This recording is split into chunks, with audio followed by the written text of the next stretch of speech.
Inaasahang mas darami pang bilang ng mga pasahero sa mga pantalan sa Iloilo dahil sa mga naghahabol magbakasyon at umuwi ngayong Holy Week. At may unang balita live si Kim Salinas ng GMA Regional TV. Kim.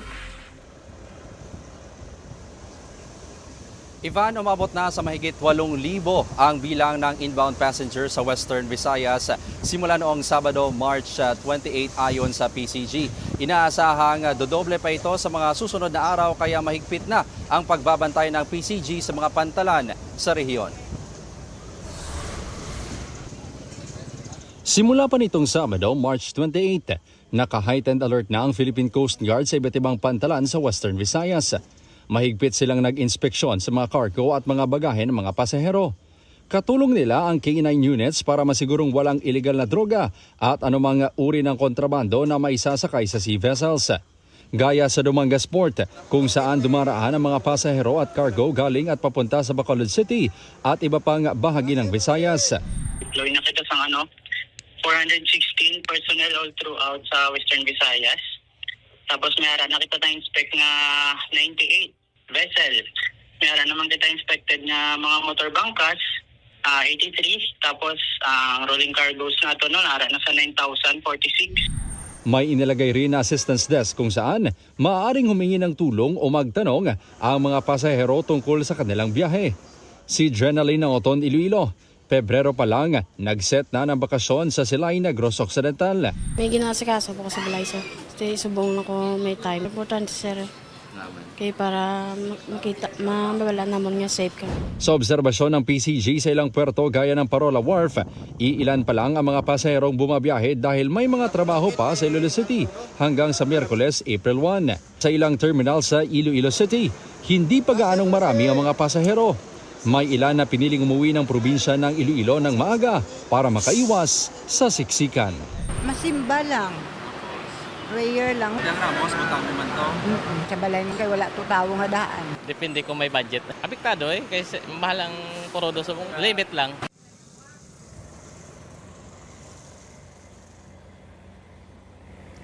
Ivan, tinitiyak ng PCG Western Visayas na seaworthy ang mga sea vessel bago pa intulutang bumiyahe. Ayon naman sa management ng ilang bus terminal, meron silang sapat na units at normal ang kanilang biyahe ngayong Holy Week. Ivan? Kim, kumusta naman yung mga sikat na pasyalan dyan sa Iloilo? Dinadagsa na ba? Ivan, sa ngayon hindi pa natin kita masyado yung pagdagsa ng mga turista at yung mga pumupunta sa mga pasyalan, maging sa mga pilgrimage sites dito sa Western Visayas. Pero inaasahan din ng otoridad na dadami din ito o dodoble sa mga susunod na araw. Kaya nga yung Iloilo City Health Office ay may mga i-deploy ng mga personnel, lalong-lalo na sa mga baybayin upang maiwasan na din yung insidente ng pagkalunod. Ivan? Maraming salamat, Kim Salinas ng GMA Regional TV. Inaasahan ng Philippine Ports Authority na mas kaunti ang pasahero sa mga pantalan ngayong Martes Santo kumpara sa parehong panahon noong 2025 dahil pa rin sa epekto ng napakamahal na presyo ng mga produktong petrolyo. Live mula sa Batangas, may unang balita si Bam Alegre. Bam?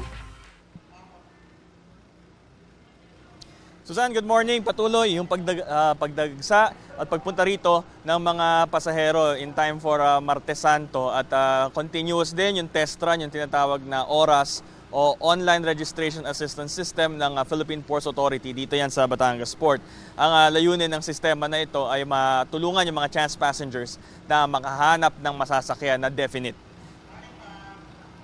So noong nakaraang taon sa data ng PPA, Martes Santo, 25,000 to 27,000 yung foot traffic ng Batangas Port. Ayon yan kay General Manager Jay Santiago ng Philippine Ports Authority.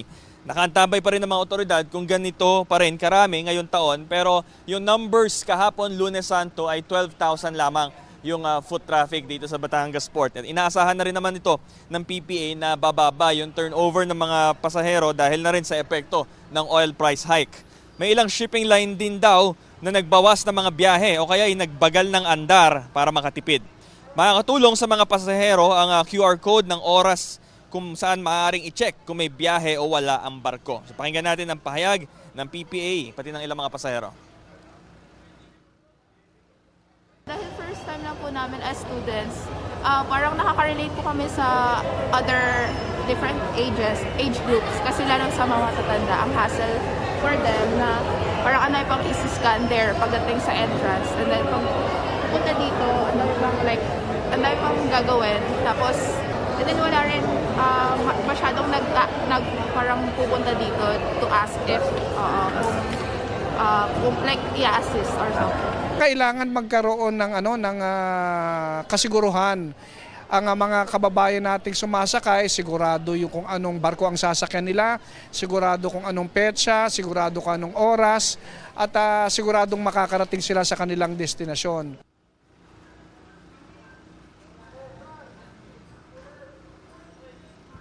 Susan, sa monitoring naman ngayong umaga ng PPA, mahigit 2,000 naman ang foot traffic ngayong early morning ng Martes Santo. Ito ang unang balita mula rito sa Batangas Port. Bam Alegre, balik sa inyo dyan, Susan. Una sa checklist ng mga motorista ngayong Holy Week ang magpagas bago bumiyahe. Gaya ng mga maagang dumaan sa NLEX para makaiwas sa bulto ng mga motorista. Live mula sa NLEX Balintawak, may unang balita si James Agustin. James. Ivan, good morning. Ngayon pa lamang may mga motorista na bumiyahe pauwi sa kanilang mga probinsya para daw makaiwas doon sa inaasahang traffic. Yung ibang mga nakausap natin galing pa sa Metro Manila at ibang mga probinsya sa Southern Metro Manila. At ngayong umaga nakita natin sila dito sa kabahan ng NLEX at nagpa-full tank na nga sila bago bumiyahe. Siniguro na ni Angelo na sapat ang hangin ng mga gulong ng kanyang sasakyan bago bumiyahe patungong Pangasinan ngayong umaga. Maaga silang umalis ng kanyang mag-anak sa Cavite. Wala masyadong nabiyahe pag gantong araw. Baka bukas marami na eh. How many days kayo doon magbabakasyon? Mga 5 days. Si Ivan galing ng Makati. Magpapakarga siya ng 1,500 pesos talaga ng diesel pero inabutan ng taas presyo. Biyahe silang Zambales ng kanyang kaanak para doon gunitain ng Semana Santa. Bakasyon lang with family din. Yeah. Maluwag pa ngayon no? Habang maluwag pa, yeah. Oh. Kailangan ko rin magpagas either way. So, might as well. Wala, ganun talaga. Tuloy-tuloy ang daloy ng mga sasakyan sa North Luzon Expressway o NLEX ngayong Martes Santo. Maluwag sa lahat ng lane sa Balintawak Toll Plaza. Ayon sa pamunuan ng NLEX, inaasahan nilang 3% na dagdag sa normal daily average ng mga motorista na bumabiyahe sa expressway ngayong Semana Santa. Mas mababa ito kumpara sa karaniwang inaasahan na volume kapag holiday season.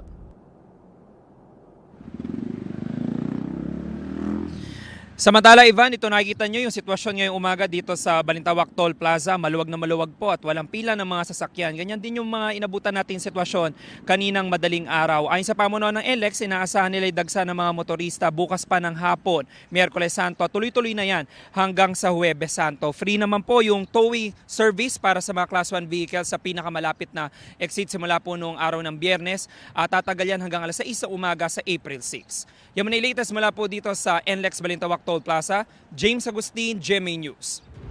Salamat, Bam. Samantala, tinaga sa pamasahe ang isang balikbayan ng sinakyan niyang taxi mula NAIA papunta sa PITX. Tuloy-tuloy naman ang pagdating ng mga pasahero sa terminal. Live mula sa Parañaque, may unang balita si EJ Gomez. EJ? Susan, good morning. Ito nga paalala natin doon sa mga kapuso nating pupunta rito sa PITX, huwag na pong magdala ng mga ipinagbabawal na gamit gaya na lang ng lighter at mga matutulis na bagay. Ilan na pong mga pasahero ang nasampulan kanina at nakumpiska ang mga dala nilang gunting at itak.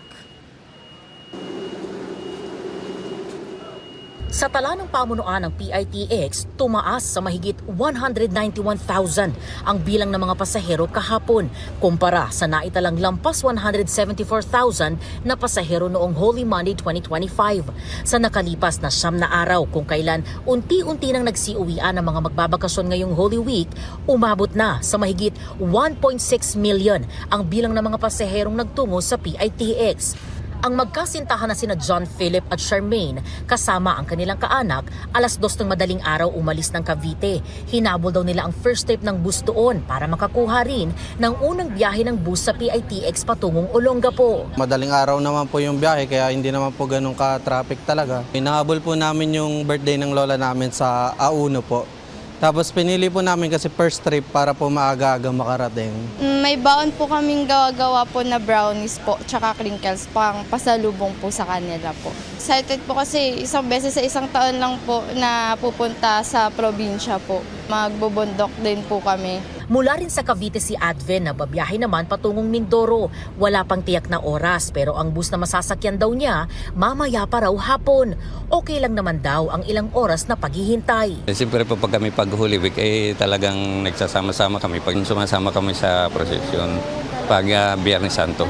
Kailangan lang po talagang makauwi ngayong araw na ito. Ang 64 years old na si Danica naman galing pang Negros Occidental at nakarating sa PITX kaninang 1 a.m. Hindi naman daw siya nahirapan makahanap ng bus na masasakyan patungong Baguio kung saan mag-Holy Week ang kanyang pamilya. Magbakasyon lang. Sandali lang yun, 3 linggo at pag-akuan ko doon, binigyan lang dala ko ng ticket. Tapos sa bus na ako magbabayad ng masay. Kahapon may 8 bus company ang nahuling nagpapatupad na umano ng unauthorized fare increase na aabot sa 100 pesos hanggang 200 pesos ayon sa PITX. Idinulog na raw ito ng PITX management sa LTFRB at DOTR. Ang dagdag pasahe mabigat daw sa bulsa ng mga commuter. Ang OFW nga na si Leonardo na galing sa Saudi Arabia na biktima pa raw ng sinakyan niyang taxi kanina na siningil siya ng 2,500 pesos mula na iya patungong PITX para umuwi sa Bicol. Mga kababayan natin, sinasamantala pa naman yung mga pagkakataon na ganitong krisis. Dami nang naghihirap. Nanginginig nga ako doon. Pagbaba ko, sabi ko naman ito, grabe naman ito. Dito sa PITX nananatiling mahigpit ang seguridad. Bukod sa K9 units, may mga tauhan mula sa iba't ibang ahensya ang nagbabantay sa loob at labas ng terminal. Ilang mga pinagbabawal na items naman ang nakumpiska sa may entrance ng terminal kabilang ang butane, gunting at itak. Dinala ko to kasi gagawin ko panggatong. Kasi di ba mahal ngayon ng ng gasol. Wala kang pangbili. Hindi ko po alam kung bawal ba dito yung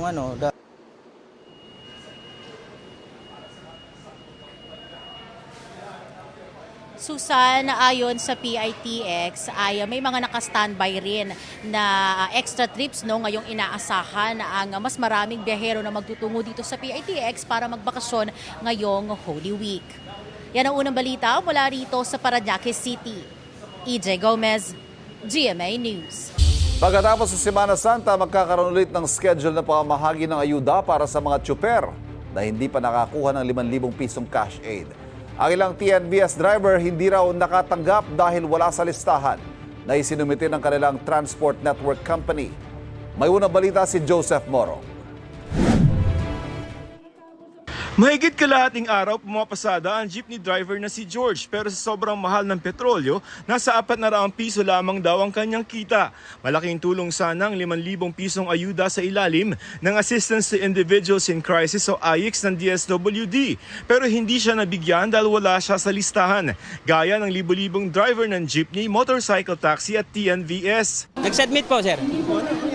Hindi po namin alam, sir. Sa kita kasi malaki na bawas doon sa kita namin. So yung 5K po, pang tulong din po sa dagdag kita. Ayon sa DSWD, may mga hindi umano isinumiting pangalan ng mga tsuper ang ilang transport network company. Mabibista raw kasing sobra-sobra sa pinapayagan ang bilang ng kanilang mga partner drivers. Dalawa lang yan, to be fair about it. Grab and InDrive. Itinago nila yung mga tempo drivers nila, so you can imagine, mas malaki pa yung nakatagong drivers than yung disclosed drivers. Sinusubukan pa namin kunin ang panig ng Grab. Gate naman ng InDrive, isinimit nila ang buong listahan ng kanilang partner drivers. Na-validate naman daw ito para matiyak na nasunod at nakumpleto ang mga impormasyon. Bahagian nila ng proseso ang pagsumite ng kaukulang mga dokumento ng kanilang mga driver. Patuloy raw sila nakikipag-ugnayan si LTFRB at tutulong para maisama sila sa planong special payout. Sinusuri na rin daw nila ang mga isinumiting record para maisaayos sa mga datos at mga nakabinbin at kulang pang dokumento. Pagtitiyak naman ng DSWD sa mga di nakakuha ng ayuda, asahang may makukuha sa susunod na linggo pagkatapos ng Semana Santa. Sabay naman sa April 8 ang bigayan ng ayuda para sa mga tricycle driver sa probinsya at para sa mga tsuper sa Metro Manila na hindi nakakuha ng ayuda. Bukod pa riyan ang fuel subsidy ng Department of Transportation para sa mga operator at driver ng traditional at modern jeepney, bus at UV Express. Bus drivers po, kapag wala kayong 5K, either deposit or coordinate with your operators, kailangan namin listahan. Ibigay nyo yung e-wallet accounts nyo doon. Pag mayroong mga tsuper talaga na ayaw talaga ng mga ganito o wala silang mga e-wallets, pwede po kami mag-hold ng special payout para cash po namin ibibigay. Conductor po yan, kukuhanin po natin yan sa DSWD. No, nakiusap po tayo. Kaysa magtaas pasahe, pinag-aaralan ng gobyerno ng mangontrata ng pampublikong sasakyan para magbigay ng libreng sakay sa publiko. Bago pa man ipatupad yan, may libreng sakay na ang DOTR pati ang ilang LGU gaya ng Maynila. Ang Caloocan, bukod sa kanilang bus, nakipag-partner na rin sa mga tricycle para sa libreng sakay. Ang tsuper naman sa Pampanga na si Richie nagawa ring magbigay ng libreng sakay kahit pasakit sa kanya ang mahal na langis. Malit na bagay lang po yun, ma'am, kasi kung tutuusin po, sobra po binigay na blessing po sa amin eh. Kumbaga, naranasan ko rin pong ganyang hirap, kaya sinishare ko lang po, ma'am.